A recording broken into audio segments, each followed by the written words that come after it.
সুপ্রিয় শিক্ষার্থী, এই মুহূর্তে আলোচনা করব y equal x ln x। অঙ্কটি হলো y dy dx। মানটা বসাইলাম x ln x।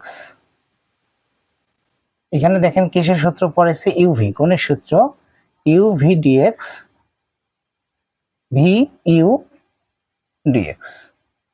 u মানে কি? প্রথমটা হলো u, পরেরটা হবে v। তাহলে u মানে x, v মানে হলো ln x ডিভাইডেড x। তাহলে এখানে হলো v, v মানে ln x, u মানে হলো x।